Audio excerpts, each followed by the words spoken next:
In this series, we're exploring whether a paradigmatic shift in human consciousness can help us weather the twin crises of the unraveling of the planet's life support system and the viability of human civilization. In the first video, we examined the nature of evolution. In the second, we explored what we mean by the evolution of consciousness. In Part 3, we will examine the obstacles to the shift in human consciousness. We have become materially comfortable and spiritually evolved by harnessing the abundant fossilized photosynthetic energy of the past eons, and by otherwise exploiting our planetary home.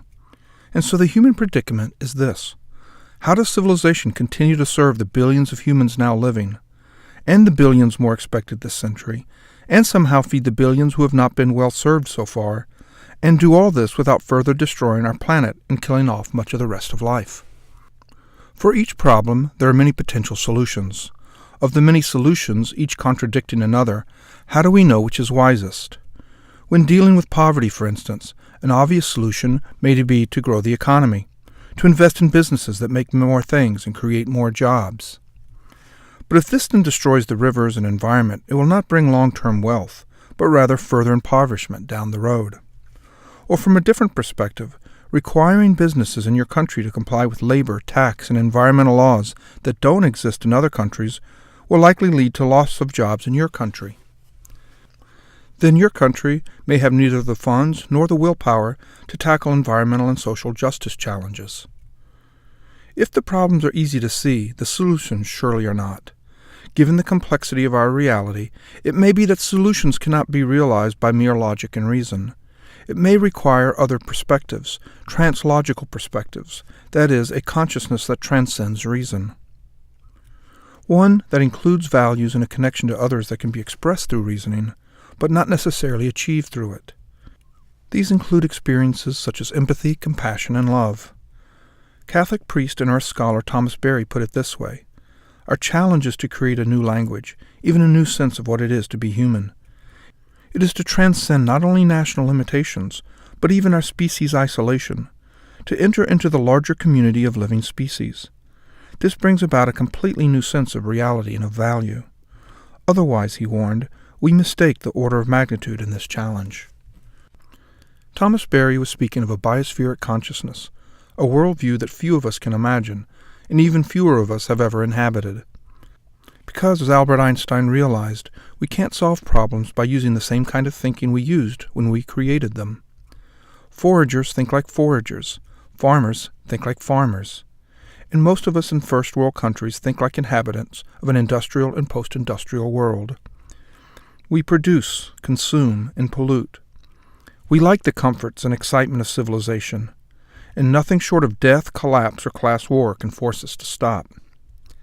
However, perhaps we can do it voluntarily. With a proper worldview, a biospheric one perhaps, we can behave with what the scientist Vaclav Smil called self-serving altruism, and in a way that deep ecologists have called voluntary simplicity or even radical simplicity. We can choose to live in a way that is healthy, for us, for our fellows, for future generations, and for the rest of the planet. And even more powerfully, if the whole of society is structured to function in this way, if the culture normalizes a sustainable existence, each of our individual consciousness can reflect this collective paradigm with little noticeable effort on our parts. Sustainable behavior would seem natural to us. It would be normal. So the question becomes, how do we, individually and collectively, develop a biospheric consciousness? This mentality and behavior of a people who live in a way that will be sustainable through the generations. Before we consider the ways in which consciousness and individuals and societies can change, it will be useful to look at the obstacles to change. 3 significant obstacles include the power of paradigms, the power of institutions that are invested in the paradigms and in the status quo, and the power of ignorance, or mistaking knowledge for wisdom. Paradigms first. The word paradigm was coined in 1962 by the philosopher Thomas Kuhn to describe the scientific process. Since then, the word paradigm has evolved to mean many things. Here, paradigm is used to mean something analogous to worldview. Paradigms are models or patterns that a group uses to interpret and to construct its reality. They are the shared set of assumptions or presuppositions, often unconscious, unstated, deeply felt, and rarely questioned, that mold our expectations of the world and help us to interpret our experiences. They are composed of our experiences, beliefs, values, and cogitations. When articulated, they are the stories we tell ourselves about who we are and how we got here. Shared paradigms bond us into a shared reality. They determine who is us and who is not us. Our paradigms are handed down to us by our society, and we tend to invest in them our entire being. Many, if not most of us who are part of civilization, share certain expectations and beliefs about reality. For instance, our food is grown on farms. Private property is sacred. One must earn a living. Time is broken up into hours, minutes, and seconds. Sex occurs in privacy. And either there exists a god or gods that created reality, or the universe began some 14 billion years ago from an unknown cause. These are perspectives that are shared among civilization's citizens, and they are not likely true for a hunter-gatherer. Despite all the differences between cultures that multiculturalists rightly love to celebrate, our agriculturally based paradigms are by and large similar. I can go nearly anywhere in the world and feel relatively comfortable. True, I may not be able to speak the language or immediately understand the precise meanings of gestures. The specifics may be different: the cut of our clothes, the architecture of our homes, the sound of our music, precisely which plant and animal we cook. However, unlike the hunter-gatherers community, there will often be an inn with a bedroom, a restaurant to buy food, and roads and vehicles to get me there and away. I am comfortable enough with our fundamental similarities that my main occupation is to simply translate their ways of doing familiar things into mine. With a hunter-gatherer it will be much more difficult. I will have to go much deeper to find our similarities. I will not find the policeman, the mechanic, the school teacher, or the salesperson. By definition, paradigms are powerful, and therefore it takes powerful forces to change them. They are powerful for many interrelated reasons. For one, the beliefs, values, and behaviors that make up our paradigm have evolved over the millennia. They have helped us to survive and to be successful in our society and in the rest of the world, and for that reason alone they are hard to change. It's more likely that the way we do things will be more successful than any other alternative. Not certain, but more likely.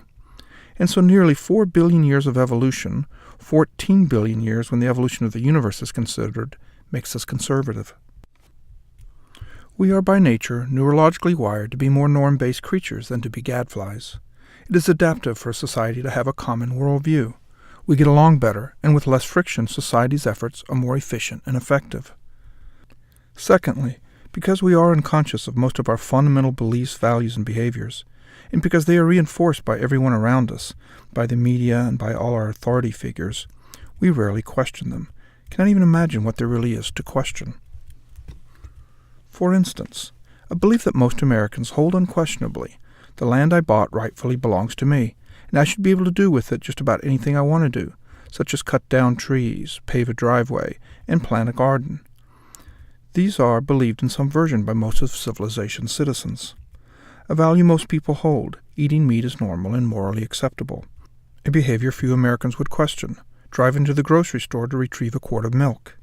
Each of these three perspectives are packed with unconscious values, with a sense of entitlement, and ignorance or disrespect for other living creatures, and obliviousness to global warming, etc. This is what makes thinking outside the box so difficult, the box being the boundaries of our paradigms. Furthermore, our worldview binds us to our in-group, our family, friends, and community, to the people with whom we identify. To view the world differently than them estranges us from them, and so we would rather be wrong together than singularly correct.